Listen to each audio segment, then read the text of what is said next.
What's up, everybody, and welcome back to another episode of Shot and Chop. I'm your host, Josh Cannon, and today we are about to chop it up. Let's talk about money. Money. Let's talk about money. Money. What's up, everybody? What's up? Welcome back to another episode of Shot and Chop. So it's pretty late right now, so that's why I'm a little goofy recording this episode. Don't know when this episode is going to drop, but I want to talk about mental compensation. So compensation, we know, getting money, getting paid, getting those deposits, all of that stuff. But let's talk about mental compensation. So what is that? What do I mean by mental compensation? So there are a lot of different ways to be compensated in photography. You don't necessarily have to always attach a dollar sign to the value that you're receiving for your work. You don't always have to exchange money for what it is that you're doing with your photography.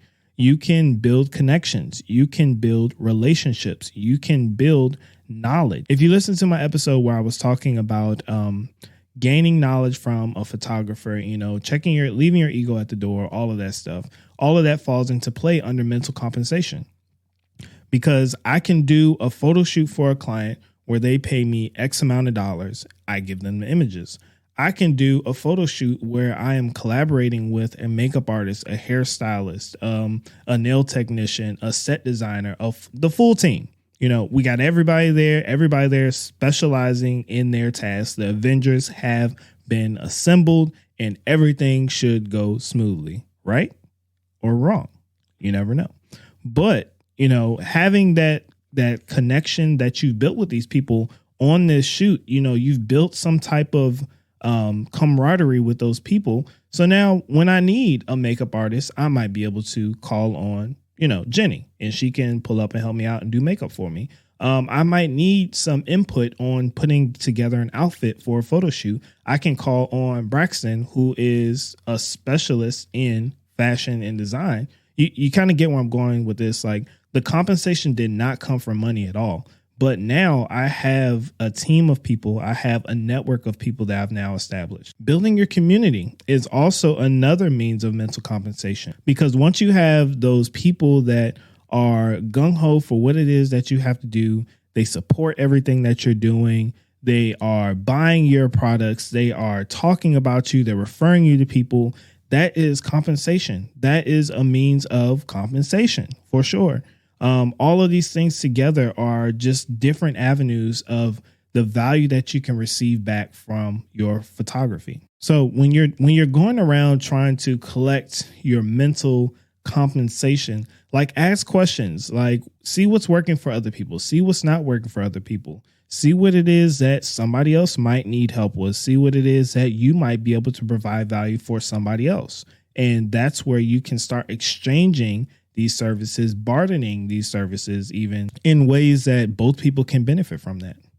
But you always want to be humble at the end of the day. Like, you shouldn't be walking around with your nose in the air like, you're the best photographer in town. You're the best photographer, hands down. You're the best hairstylist, the best makeup artist, because there's always somebody better than you. It's always going to be like that. Just be humble. Just be humble, and, don't expect anything from anybody else.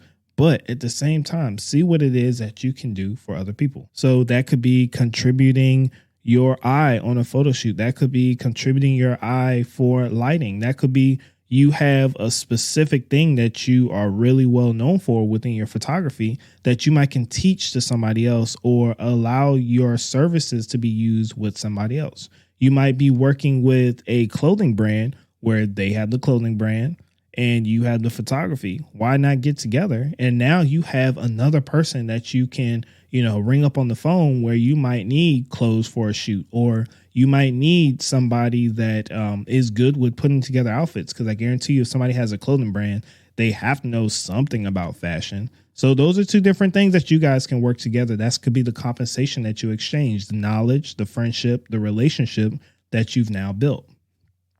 And then take what you've learned, apply that mental compensation that you've received, that payment, if you will, that you've received, and put it into what it is that you do. So you might not be good at fashion, but now you've been working with this person that specializes in that. And now you just have just enough more knowledge that you can do to make your work better as a photographer, and show people that you're putting in the work before asking to fix a problem. So what do I mean by that? So you can't go and ask the mechanic, hey, can you fix my car?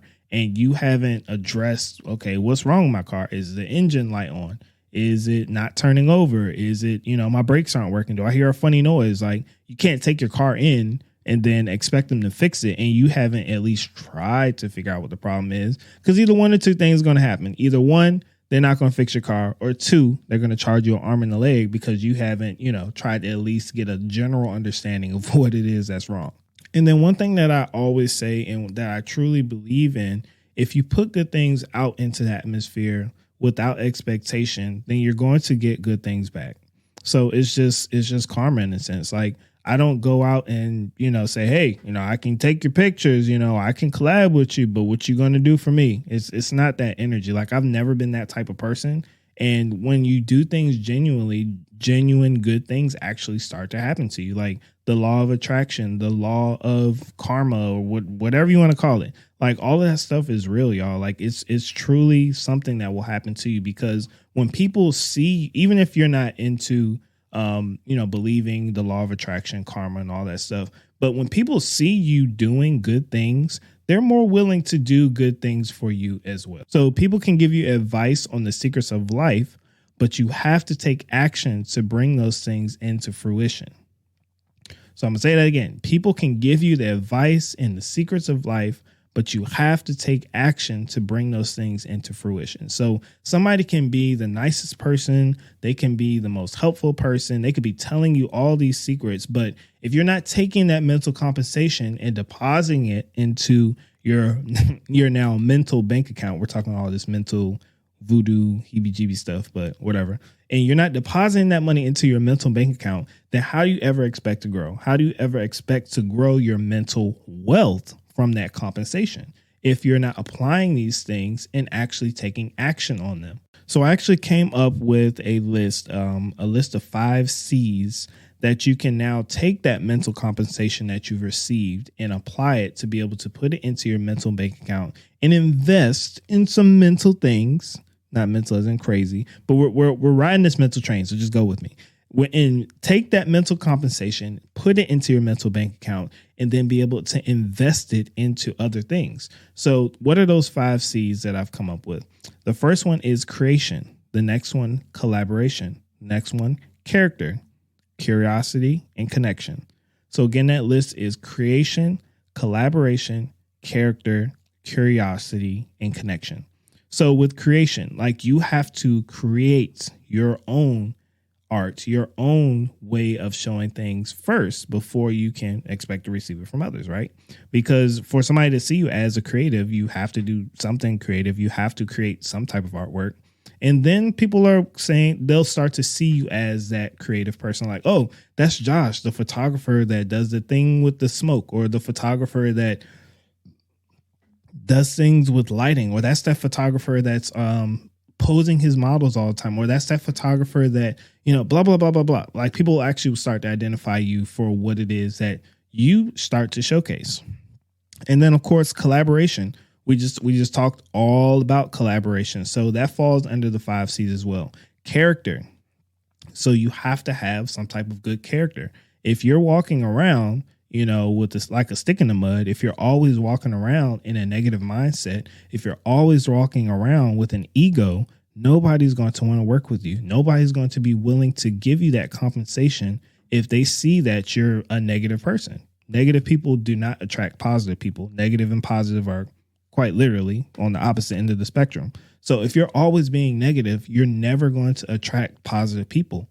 And if you're a positive person, you don't want to keep negative people around you, because then you're going to become a negative person. And then on the positive end of that spectrum, if you're a positive person, you're going to attract positivity. You're going to attract positive people. And that's only going to make you grow as a person. That's only going to make you grow as a creative. That's only going to make you grow as a photographer. So keep those things in mind about your character. And curiosity, what does that mean? Always being curious and hungry for knowledge. The more knowledge that you obtain, the more successful that you're going to be in life. So the more curious you are about how I can become a better artist, or how I can better my business, or what I can learn from somebody else, the better that you're going to be long term. And then the last C, connections. So this whole episode is pretty much about connections.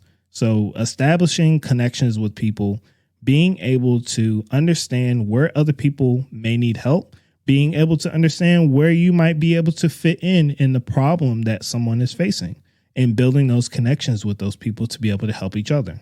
Now, just like how you have to invest real money, you have to also invest your mental compensation.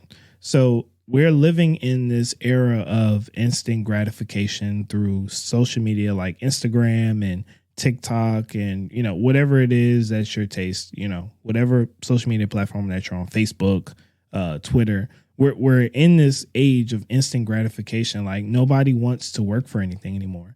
Nobody wants to wait or be patient for things. So if you can delay immediate gratification and put some effort into the 5 C's and invest into your mental compensation and your mental bank account, you're only going to be successful. You have to be patient. That's just how things go, because the person that is patient is the person that is going to enjoy more along their journey. They're going to be able to obtain more things because they're not worried about, getting the right now. They're worried about the future, and they know that they have time to get these things done. So make sure that, you take all of this stuff in. This is a pretty short episode. This is just something that I had in mind. I was actually talking to a friend about mental compensation, and we drafted up these notes, and I told them that I was going to definitely do a podcast episode on this topic. And I hope that it helps somebody else out there. Maybe this gave you some type of inspiration with your creative endeavors or your relationships with people, whether that's personal, business, whatever the case may be. I just hope that this episode helps somebody out there listening. So I'm going to go ahead and wrap this episode up. Just to swing back around and recap, we talked about the 5 C's: creation, collaboration, character, curiosity, and connection. We talked about how to use mental compensation. We talked about how to receive mental compensation. And all of these things are only going to make you a more successful person. So let me know what you thought about the episode. Let me know if you liked it. Let me know if this helped you. I'm always open to having discussions and follow-up conversations with people. If you did not know, we do have an official Instagram page for Shot and Chop where I'm hanging out at, where you guys can say, hey, send me a DM, send me podcast episode ideas, because I always need ideas. And, we can chop it up there. But I appreciate you guys listening to another episode, and I will catch you on the next one. So peace out.